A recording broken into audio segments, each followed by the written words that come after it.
You know, I used to believe that family would always have your back no matter what. I grew up thinking blood was thicker than water, that the people who shared your DNA would never betray you when it mattered most.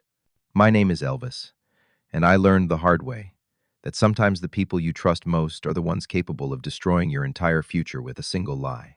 What happened to me changed everything I thought I knew about loyalty, trust, and what it really means to be family. Before I dive into this story, let me know where you are watching from in the comments below. Hit that like button and subscribe if you want to hear more real-life stories. Trust me, this one will make you question everything you thought you knew about family loyalty. Growing up in suburban Dallas, Texas, I was raised by two of the hardest working people you could ever meet. My parents, David and Martha, had immigrated from Ireland when they were in their 20s with nothing but hope and determination. They met at a diner where my mom waited tables and my dad washed dishes, both working double shifts just to make ends meet. By the time I came along, they had managed to save enough to put a down payment on a small three-bedroom house in a decent neighborhood. From the moment I could understand the value of a dollar, my parents drilled into me the importance of education. They had dropped out of school young back in Ireland to help support their own families, and they were determined that I would have every opportunity they never had. Every birthday, every Christmas, instead of expensive toys or gadgets, money went into what they called my college jar, a big glass container that sat on the kitchen counter where I could see it every day. My dad worked construction during the day and stocked shelves at a grocery store 3 nights a week. My mom cleaned houses for wealthy families and took in alterations work in the evenings. I watched them sacrifice everything they wanted, so I could have everything they never had. By the time I turned 18, that jar had grown into a savings account with $28,000, enough to cover my first 2 years at the University of Texas, where I planned to study engineering. 6 months before my high school graduation, everything in our quiet household changed when my cousin Sarah moved in with us. Sarah was my mom's sister, Patricia's daughter, just 16 years old, when her parents went through what could only be described as a nuclear divorce. Patricia was battling addiction issues, and her husband had been caught having an affair with his secretary. The whole situation was messy and toxic, and Sarah was caught right in the middle of it. When my mom suggested Sarah come live with us until things settled down, I was actually excited. I had always been close with Sarah during family gatherings. She was this bright, artistic kid who loved to draw and paint. She had this infectious laugh and this way of making everyone around her smile. I figured having a little sister around would be fun, and I genuinely wanted to help her get through what had to be the worst period of her life. Those first few months were exactly what I had hoped they would be. Sarah fit right into our family routine. I helped her with her math homework every night after dinner because numbers had always come easy to me. I drove her to school each morning in my beat-up Honda Civic, and we would listen to her favorite pop music and talk about everything from her art projects to boys she had crushes on. On weekends, I taught her how to parallel park in the empty parking lot behind the church. Our family dinners became livelier with Sarah there.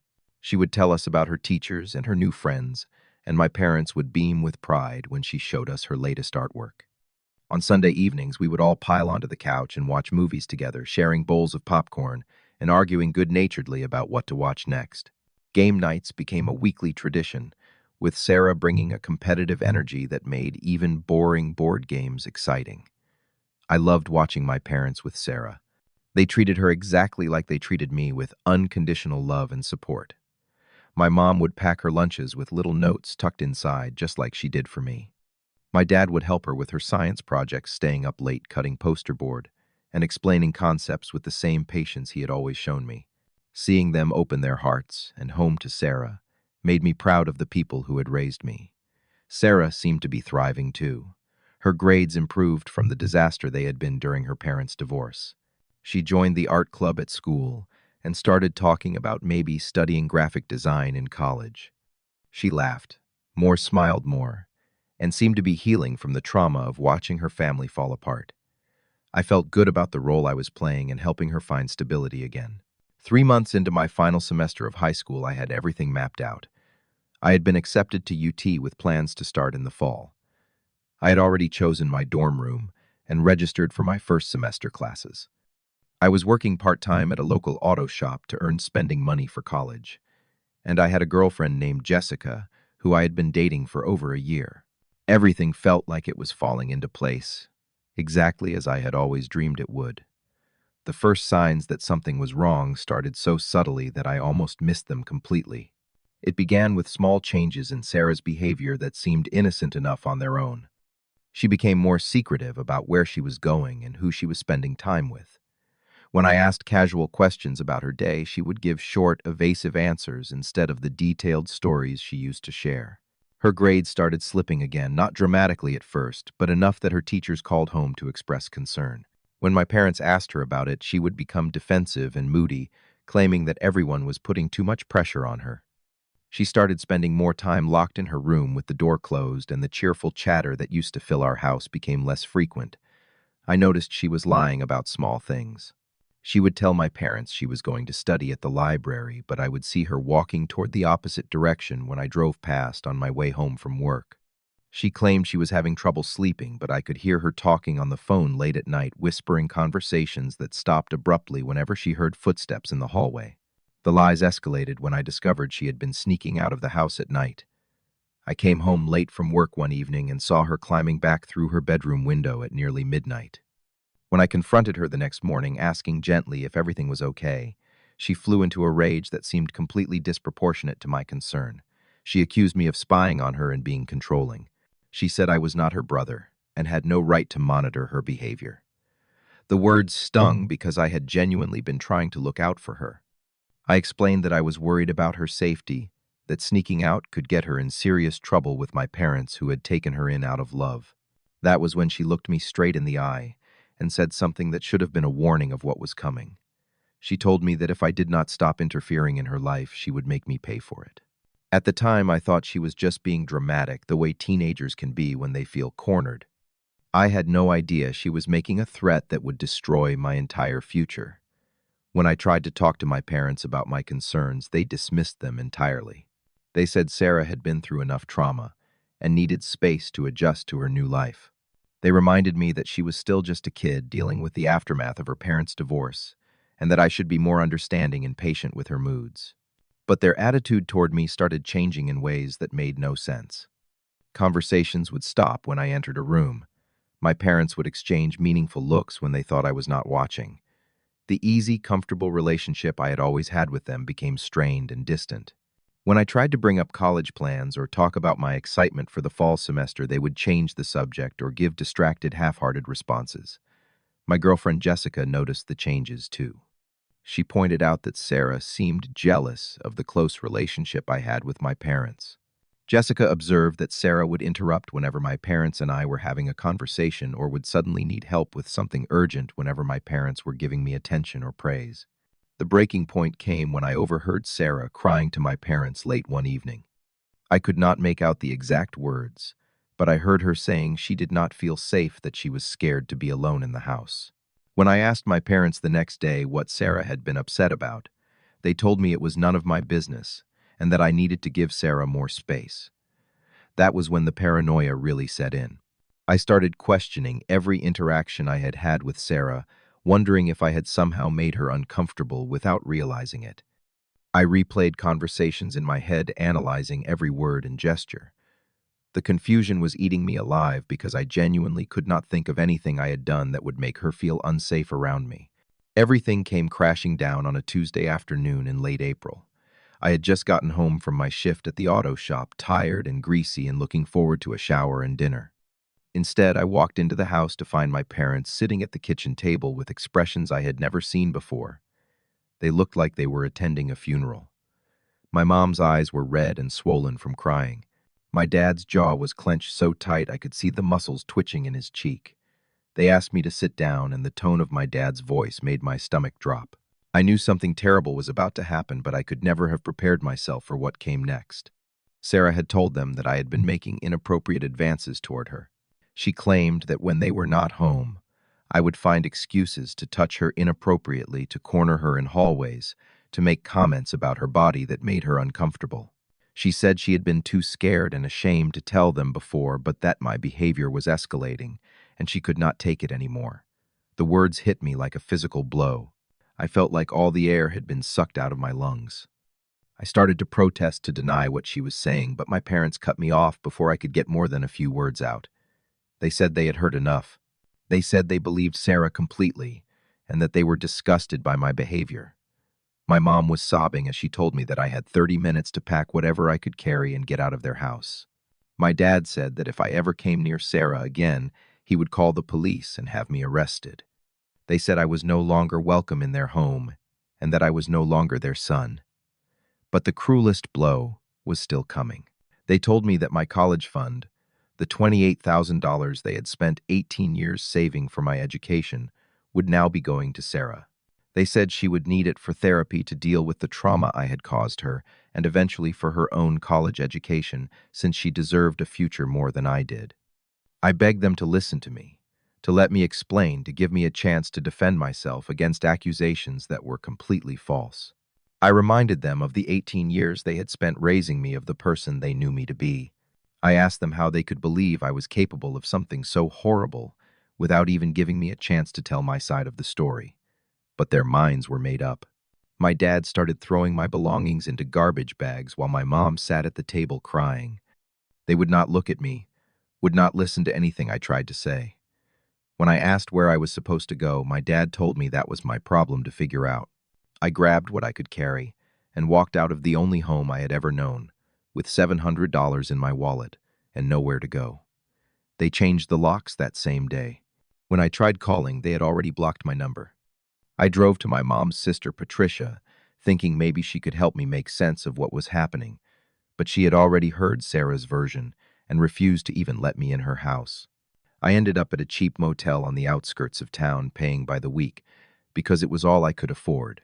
I lay on that stained mattress, staring at the water-damaged ceiling, trying to understand how my entire life had been destroyed in the span of 30 minutes. My college acceptance was worthless without the financial support my parents had promised. My family was gone. My future was gone. All because of lies I could not prove were lies. The worst part was the isolation. Word spread quickly through our extended family and family friends. Without hearing my side of the story, everyone sided with Sarah.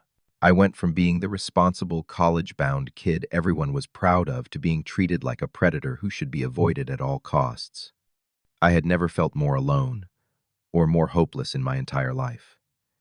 Everything I had worked for, everything I had dreamed of, had been taken away by someone I had trusted and tried to help.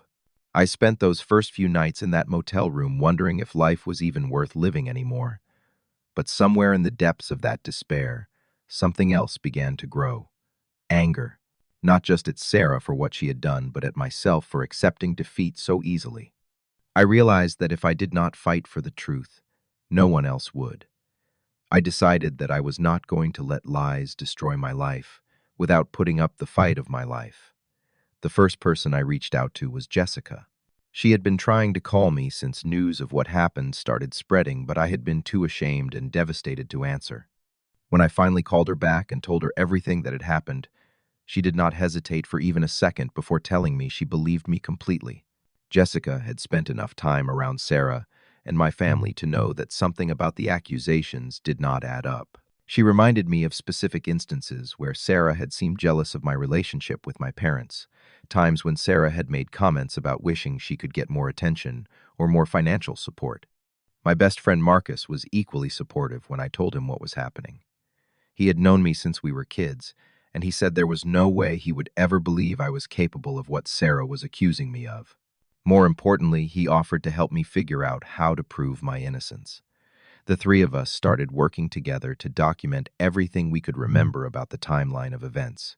We wrote down every interaction any of us had witnessed between Sarah and me.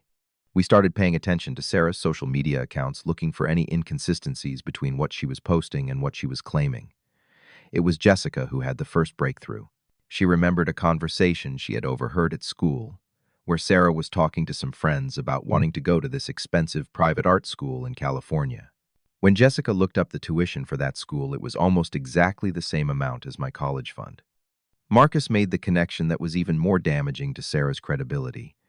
He had seen Sarah around town with an older guy named Tyler who had a reputation for being trouble. When Marcus did some digging, he found out that Tyler had a criminal record, including charges for theft and drug dealing. Marcus theorized that Tyler might be pressuring Sarah to find money, and that my college fund represented a tempting target. I used the last of my savings to hire a family attorney named Robert Chen who agreed to work with me on a payment plan. Mr. Chen listened to my story and reviewed all the evidence we had gathered. He said that while the situation was serious, there were definitely inconsistencies in Sarah's account that could be challenged if we could find concrete proof. Mr. Chen hired a private investigator who started digging deeper into Sarah's recent activities. The investigator discovered text messages Sarah had sent to friends where she had bragged about getting rid of me and getting access to the money for art school. She had actually written to one friend that she was tired of me being the golden child and that it was her turn to be the favorite. The most damning evidence came from security camera footage from our neighbor's house. The neighbor had installed cameras after a break in the previous year, and the footage clearly showed Sarah sneaking Tyler into our house on multiple occasions when my parents were at work. This directly contradicted her claims that she was afraid to be alone in the house with me. Armed with all this evidence, Mr. Chen arranged a meeting with my parents. I was terrified they would refuse to see me, but the attorney convinced them that they owed it to everyone involved to look at the evidence before making any final decisions about pressing charges or pursuing legal action. The meeting took place in Mr. Chen's office on a Friday afternoon in late May. My parents looked older and more tired than I had ever seen them. My mom could barely look at me, and my dad's face was stone cold. But as Mr.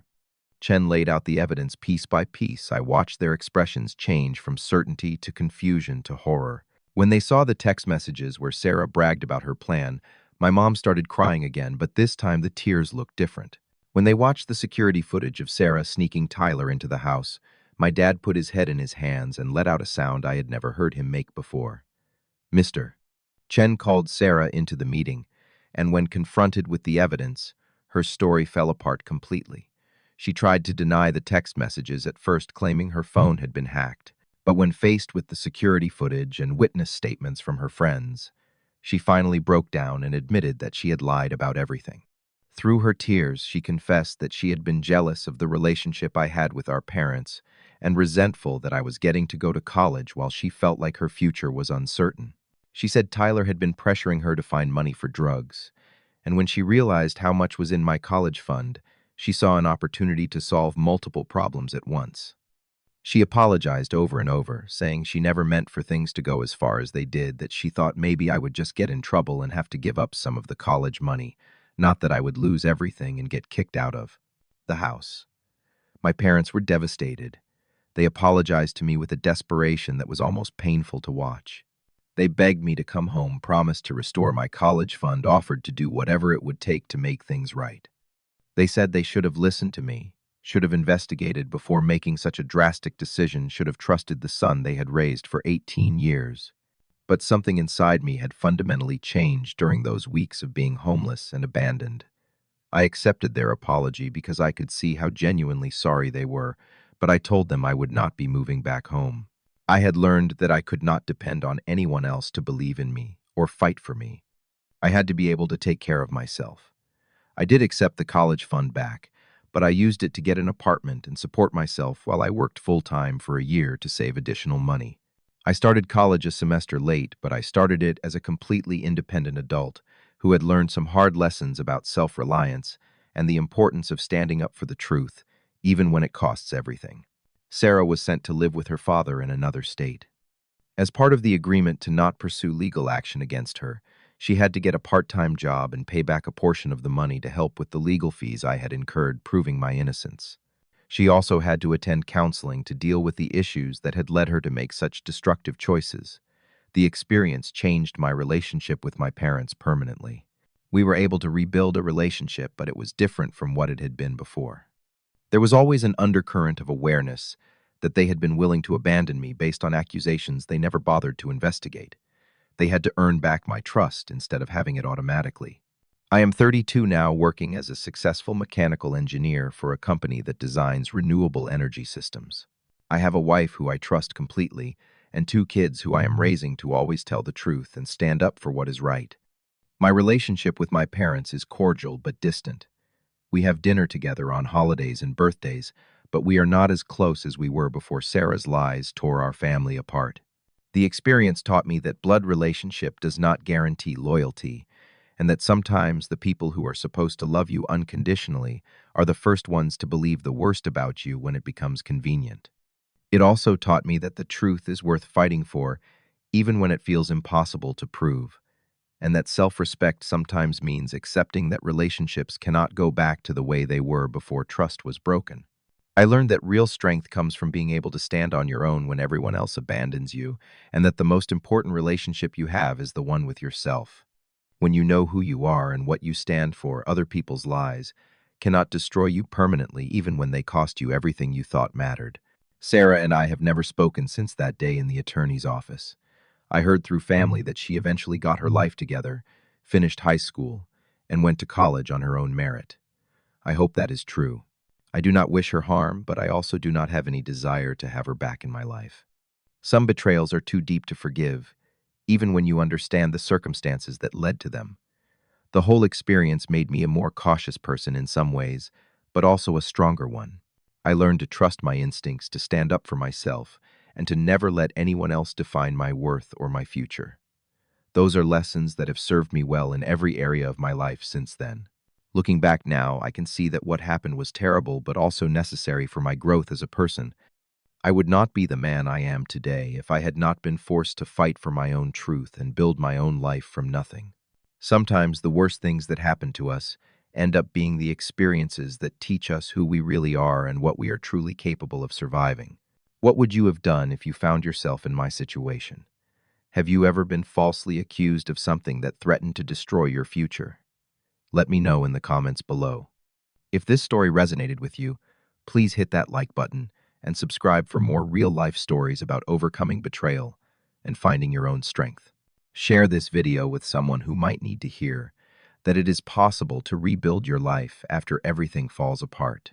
Thank you for listening to my story, and remember that the truth always has a way of coming to light if you are willing to fight for it.